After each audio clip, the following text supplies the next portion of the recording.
From the New York Times, it's The Headlines. I'm Tracy Mumford. Today's Monday, August 19th. Here's what we're covering.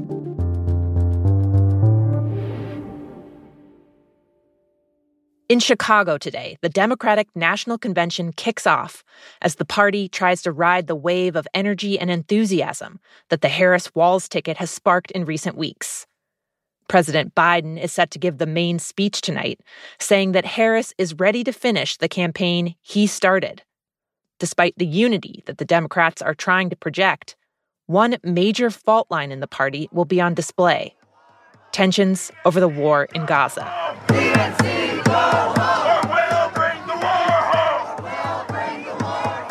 Protesters who have denounced the Biden administration's support of Israel and its military campaign in Gaza were already out in force last night, and the city's prepared for thousands more demonstrators to take to the streets. Meanwhile, inside the event, organizers have scheduled a wide range of speakers, hoping to appease different factions of the party. They've invited the Attorney General of Minnesota, Keith Ellison, a prominent Muslim, to speak. They've given a slot to the families of American hostages held by Hamas.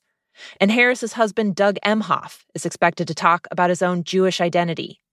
Times political reporter Jonathan Weissman, who's at the convention, says what's less clear is how the party's nominee will navigate the divisions herself. We're not sure what Kamala Harris will say about this issue at the convention. When you look at polling, even polling of young voters, the war in Gaza and Israel-Palestine issues is way down, nowhere close to inflation or housing costs or abortion. So it's not at all clear that the Israel-Palestine issue really will influence the outcome of the election in November.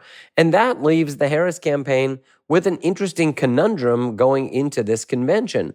Do they speak out, or do they say, this just isn't an issue that's going to decide whether Kamala Harris is going to be the next president? Let's just let it rest.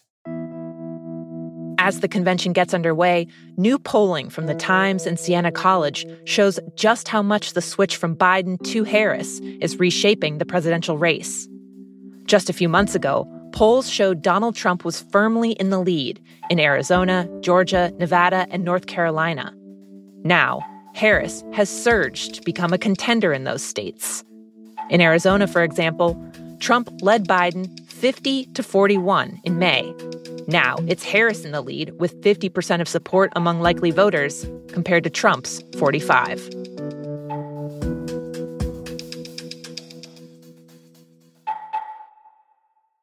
This morning, House Republicans formally made the case to impeach President Biden, releasing a report that accuses the president of corruption tied to his son Hunter Biden's foreign business dealings.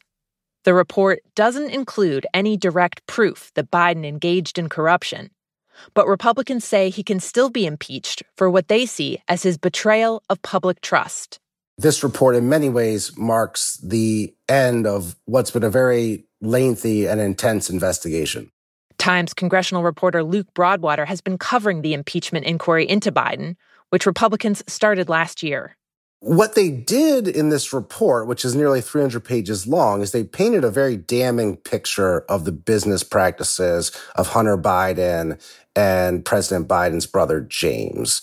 They essentially accuse them of going around the world and enticing foreign entities into investing with them and partnering with them under the essentially false impression they could deliver big dollar deals within the United States for these foreign interests. And the Republicans have attempted to tie President Biden to these deals and say the only reason anyone ever paid Jim and Hunter Biden money was because they believed they could influence President Biden, who was then Vice President Biden, to essentially behave corruptly and give them things they didn't otherwise deserve.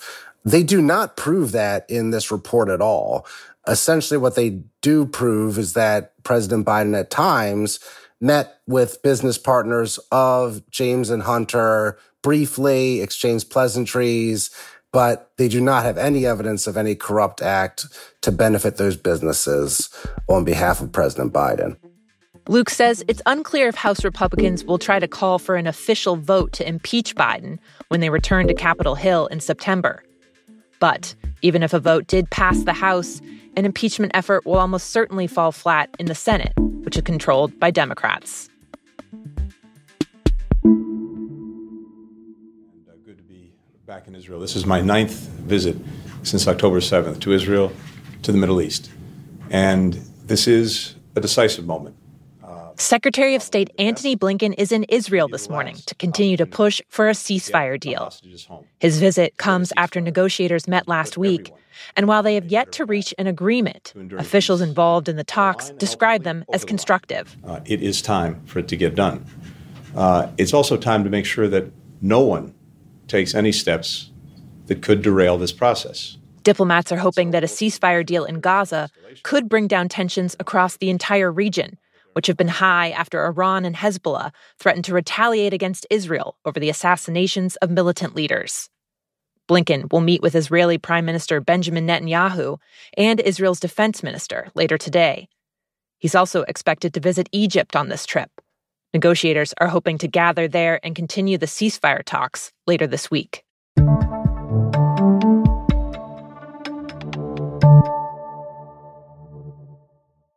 The Times has learned that former Republican Congressman George Santos is expected to plead guilty today to avoid trial on the multiple felony charges that he's facing. Santos became one of just 6 members of the House in American history to ever be expelled after it was revealed that the New York representative spun an enormous, tangled web of lies about his background and was charged with a series of financial crimes. Prosecutors say he stole money from donors by charging their credit cards multiple times, used campaign money for personal expenses like luxury clothing, and collected unemployment money while he was employed, among other alleged crimes. One person familiar with details about Santos's plans told The Times he's going to give a statement in court today acknowledging his crimes. It's not yet clear what the terms of his plea deal are or what sentence he might face.